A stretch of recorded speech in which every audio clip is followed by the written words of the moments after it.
Summer League Game 2 for the Pacers, not so fun. No revenge against the Thunder. They get thumped after a nice start, actually.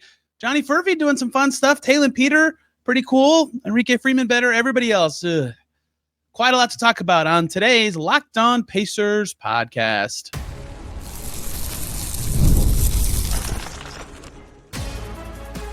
You are Locked On Pacers, your daily Indiana Pacers podcast. Part of the Locked On Podcast Network, your team every day. What's up, everybody? Happy Sunday/weekend, and welcome into another edition of the Locked On Pacers podcast, where we, of course, talk about the Indiana Pacers. As always, my name's Tony East. I cover the team for Forbes, and today, for the last time, from my Vegas hotel room, Summer League to discuss Game 2. Pacers Thunder, surely the most meaningful Pacers Thunder game of the year, right? Did not go very well for the Pacers. They forced a Game 9 jokes are all ruined. The Thunder crushed the Pacers with good defense. The Pacers shot 40% from the field. They couldn't buy a three. They had 19 turnovers, and particularly really missed Quentin Jackson and his rim pressure. He missed his game with some leg soreness, I believe. I was told about it before the game and posted it, but I can't remember the exact phrasing. It is, yes, left leg soreness. So a big rim pressure guy gone who guided their comeback last time, but they were missing a lot of things in this game that did not really go the Pacers' way. I wouldn't call it a lot to clean up necessarily, but this is the second straight game where, a big part of the Pacers deficit that was built, like first half of that Cavs game, and really half the third quarter too, their defense didn't look very good. I still very vividly remember, because I was sitting right by the play, the Cavs running a pick and roll in the first half of that first game. One player rolls to the rim, one player cuts from the weak side. They are both wide open under the basket. So no one was with the cutter. Nobody was with the roll man. Nobody pinched in. All right, the Pacers have had some defensive issues out in Vegas, and I think that's kind of been one of my bigger takeaways so far. Like, the Thunder shot 54% in the Summer League game and made 41% of the threes. Like, they were generating good shots, even though they had their own turnover issues, but they were just living inside. They made 32s in this game. The Pacers made 28 total shots. I know Summer League is more about the individuals, but a lot of the individual defense from the Pacers in these games has not been particularly good. I don't know how to say. I think it's Barnheiser, the kid from Northwestern, was terrific. Like, he was getting shots he wanted. His defense was pesky. AJ Mitchell was creating really well for his teammates. This Leon center they were playing was very good. Topic was whipping that ball around. He was driving into the paint whenever he wanted. Right? They just got a lot of nice success. The Thunder did, being able to get into the paint. And so keep that in mind as I talk about the individuals, because I think that's more important in Summer League is individuals. Keep that in mind as I talk about them, that a lot of the Pacers' struggles in this game, they couldn't get the easy chances in transition. They didn't have Quentin Jackson driving to the rim, breaking down a defense. And in an individual level, I would say basically everybody needs to be a little bit better on the defensive end out there. I've thought Furphy's had some nice possessions, standing up his man, sliding his feet, right? He's always going to play physical. Freeman, we'll get to, had a really nice rebounding game. Again, he's finishing possessions. Cam Jones was battling, at least in this game. I thought he needed to be a little better, but I was encouraged by that. They had some nice steals, guys, off the bench. Taelon Peter continues to be better than I expected on defense, but in general, especially from a team defense level, they've got to be more connected. That's going to help everything. But no one is here for deep analysis of a Summer League game, because it is a Summer League game. You want to hear about the individuals, and I think that is obviously, as I've done for many a Summer League, the most important thing to take out of it. And I think the same thing that I would think would have been the lead story had he not gotten hit in the eye and played all of Game 1, and potentially what I consider the biggest story and player to watch for the Pacers in Summer League, continues to be a kind of deal. Johnny Furphy, what an interesting start to Summer League for him. He only played 9 minutes in that Cavs game, which was, unfortunate, because he had some nice drives, a steal, a three in that stretch where it was clear that he was like comfortable being the Pacers' number one option, right? And I think that's kind of the best way to summarize it now that I've had 2 days to sit on it and have been able to watch it back. And I wondered how that would look against a better defensive team. And without Quentin Jackson, they need him to be a rim pressure guy. I remember last year in Summer League thinking like every so often Furphy would cut or put the ball on the floor and he got farther or got more out of it than I thought. But this year, he's like kind of undeniable when he's had some speed or had a chance to drive with the ball. And he did that again in this game. He had a couple beautiful drives early to get to the rim. 4 assists for Furphy, tied for the team lead in assists. That says a lot about the Pacers' struggles in this game, but also like an improvement there from him kicking it on the drives. Someone mentioned again to me today, like the thought that like maybe he could be a rotation player sooner than later. This would be a big step for him, because I know a lot of what I talked about with him watching in Summer League is like everybody knows about this nose for the ball. He's pretty good on the glass for his size. He plays physical despite his stature, although that despite might need to go away. We'll talk about that in a second. He needs to find a way to be efficient. And I think naturally, given his position, everybody went jump shot, including me, right? He's got to make threes. And I still think he has to make threes. And that was definitely the worst thing he did in this game. He missed all 6 of his 3-point attempts. You'd like that to be better as the Pacers. But he went 5 for 6 on twos. And he was driving really well early in that Cavs game. That has been the most like, oh, wow, like new skill thing from Summer League is that Johnny Furphy has legitimate like pop toward the rim, handling the ball stuff going on for him in a way that it wasn't not there last year, right? Johnny Furphy is like a talented young player, but it's definitely more consistent. This was kind of a transition play, so it's not perfect to call it a drive, but off a board was pushing up the floor behind the back, one-handed finish in the first quarter that I was just like, oh my God, Johnny Furphy, highlight machine. Like he is actually causing defensive issues with this rim pressure. And so obviously if you're the Pacers, you'd love for him to blend that with a jump shot, but that play was fantastic. Rick Carlisle, Andrew Nembhard sitting courtside. They're both clapping, right? 4 boards at that time for Furphy. He was hitting the glass early. He was really good at a lot of different stuff in this game. The jump shot's got to be a little bit better. 2 turnovers is fine, given how much he's handling the ball. He, like everybody, could be better from a team defense level, although like a couple guys being bad on team defense means everybody is. Regardless, that has been to me maybe beyond Q because he was so good in the first game, but like I know he's good at this stuff. Furphy's more developing. He's 6 years younger than Quentin Jackson. The biggest one thing from Pacers Summer League so far that matters the most for the future of the Pacers is like, okay, Johnny Furphy's doing more stuff. He is not, I'm a young kid, I'm going to be stationary, make some shots, cut when I'm needed, drive when there's space, all that kind of stuff. He's like, I can be a forceful, like get around you with some wiggle kind of player. And another part of this that's been fascinating is we talked to him at practice. And then Kevin Pritchard revealed after we talked to him that he added these 20 pounds. And that's true. That's great. And you can see it. Like he doesn't look like huge, but so one thing is you can see how it's helping him, right? When he bumps into guys, he's like not knocked off them or anything. The other thing that Isaac Jacob, the Summer League head coach, noted is he has gotten that athleticism added with that. Like a lot of guys add weight and it like can shift your jumper a little bit because you have more muscle or you're bigger. So you're not quite as bouncy. He has been able to just purely translate that into like more ability, right? And I think that is good. Obviously for the Pacers, he wants to keep adding. I think, we talked about his weight gain today. It's a lot of in the gym, like weightlifting gym kind of stuff. So I think that is so far been purely additive for him. And he looks more filled out. He wants to be even more filled out, he said, but I think he's playing quite well and showing a new skill, which I find to be particularly important for him as he tries to find a way to be more efficient. 5 for 12 is efficiency. That's only 42%, but like he makes 1 3 and this game looks drastically different. Then he's 6 for 12 with 14 points. He's got to get to the line a little more on these drives, but an impressive thing from in the midst of a bad game and a bad first half of the first game for the Pacers. Furphy has been a constant like, oh, this is new. This is good. This is what they should be hoping to see from him out there. And so that is like top of line best thing. Let's talk about a few other guys that matter a great deal. Actually, let me make sure I didn't miss anything on my Furphy notebook here. Okay, no, I do not. Oh, his third quarter was a little quiet, like invisible. Like the third quarter, I was like, did he play? He did. Outside of that, he was pretty loud. So I need to look back and see kind of how he faded away in that frame because the Pacers, that was their highest scoring quarter. They found other ways to get going. Like Ray J. Dennis wasn't scoring as well there, but he was getting in the paint to set up other guys. Kim Jones made some shots in that frame, but Robert Baker was making shots in that frame after a slow start. So that is the only thing that I can say, he's got to figure something else out there, the invisibility part. But outside of that, I think a lot to like as the Pacers from the Johnny Furphy experience so far in Vegas. Let's pivot to some of the other guys, the rookies, the returnees, the two-ways, no Quentin Jackson. And a very small Isaiah Jackson update because I got to talk to him because he was at the game today after signing just a few days ago. That's all coming here on Locked On Pacers. Before we get to that, we need to talk about FanDuel Summer Sports. They're in full swing, whether you're all about the baseball under the lights, the golf on the green, or high-stakes soccer action. FanDuel is the best way to make every game even more exciting.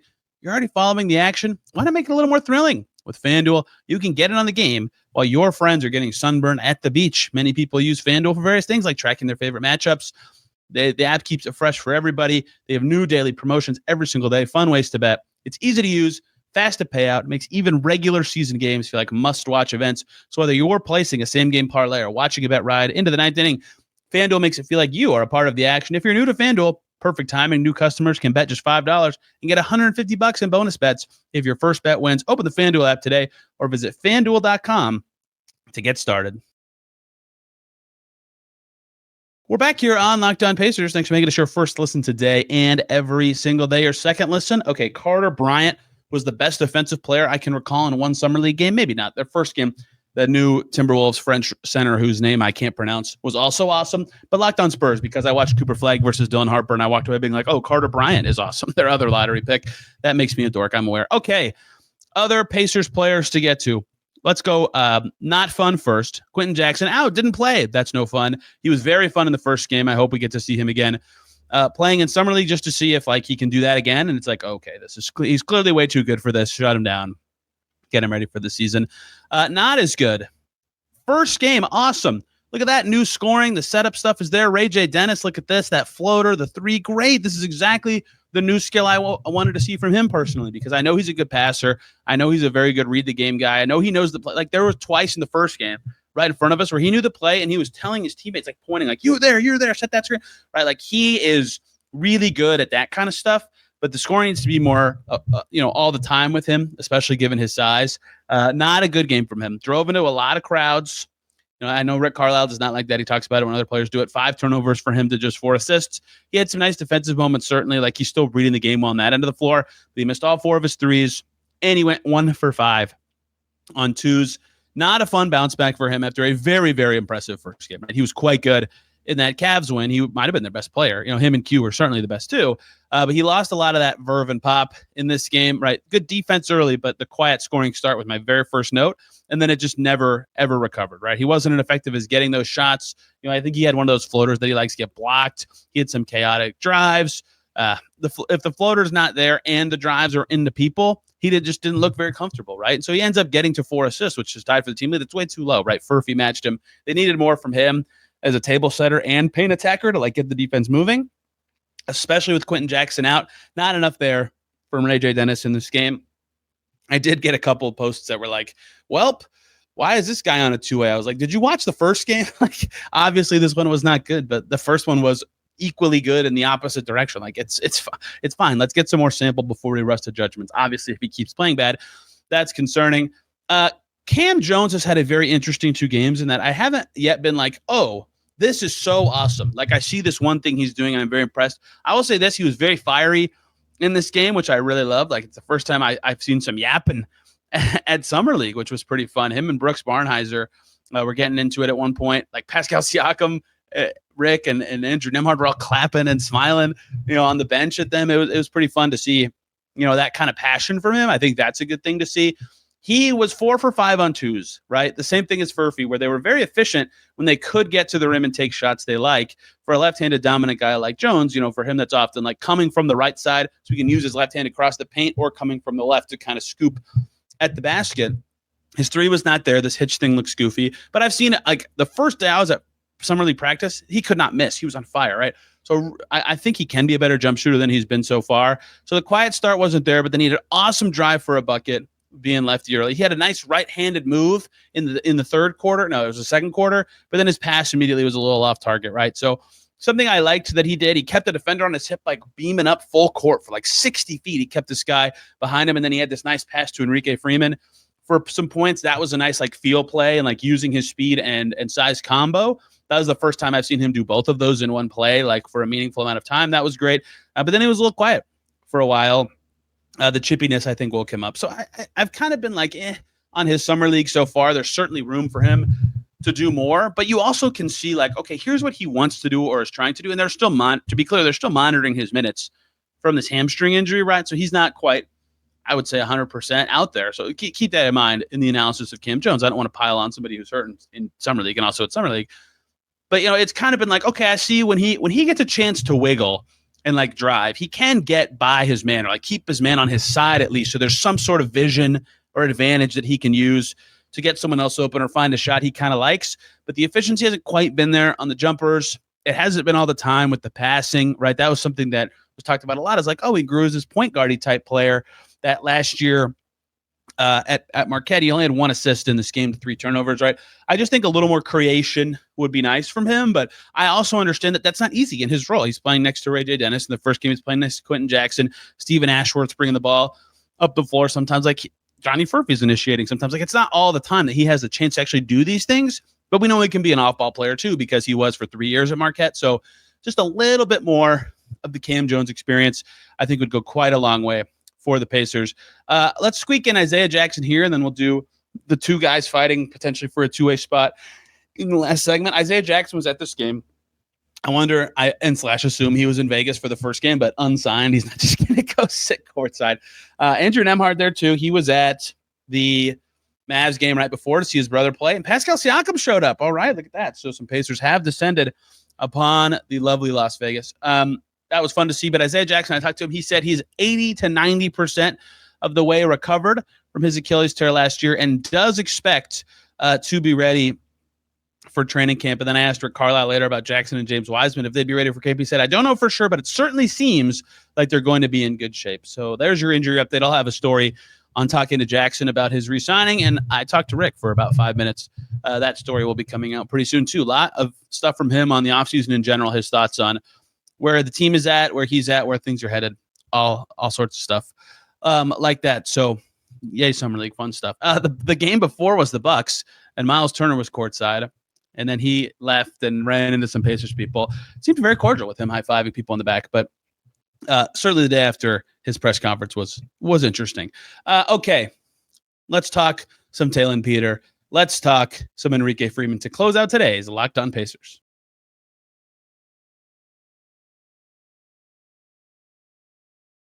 Back here on Locked On Pacers. Thanks for making us your first listen today and every single day. For your second listen, Locked On Thunder. Rylan Stiles will talk about the other side of this.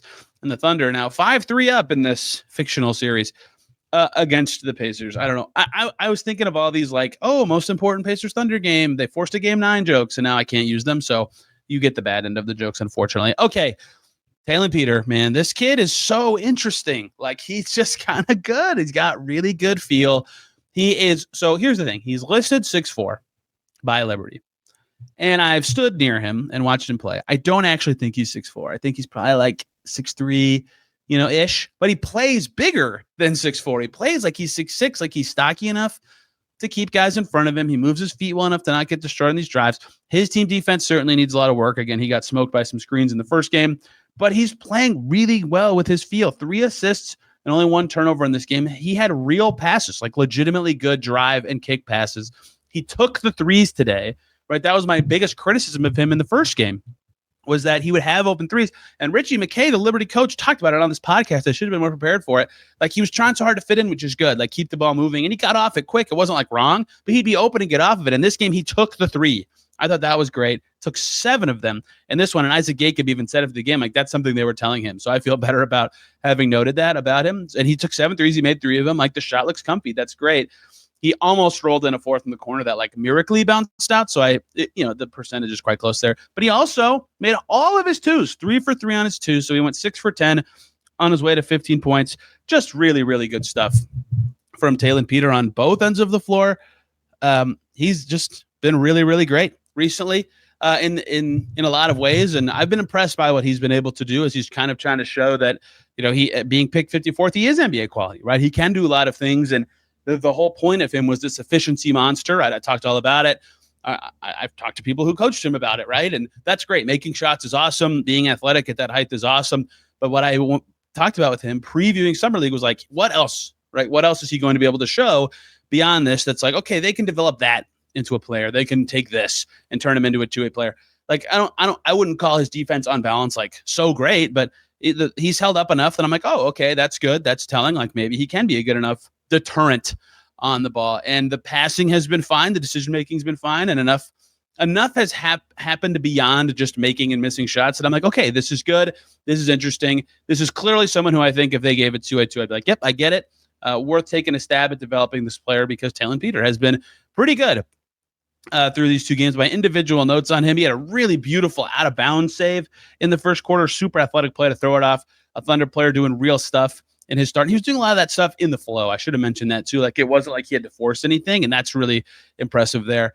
He rejected a screen on one of his driving kicks for a three, and that's like a very advanced decision to make for somebody who's getting ball handling reps in summer league for the first time. Like a lot of guys want to take the screen, try to attack the crack defense and set something up there. No, reject, go, make a nice pass. That was like, oh, okay. And then in transition, he tried a lob. I believe it was, I can't remember. I was going to say I think it was to Robert Baker, but now I can't remember. It might have been to Freeman.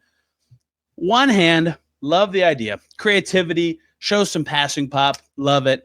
It was too high. It went out of bounds. So bad throw. I like the try. I like the creativity. It's summer league. Explore your studio space. See what you can do. Enrique Freeman, who in theory is competing for a 2A with Peter for the last one, with Dennis and Quentin Jackson signed currently to 2. Although I would still say, and I'll explain this maybe when summer league is over, as the Pacers kind of figure out the rest of their offseason, there's so much in flux with Tony Bradley non-guaranteed, and like I think Quentin Jackson's played well enough to get a standard spot that like maybe there could be 2 2A openings. Who knows?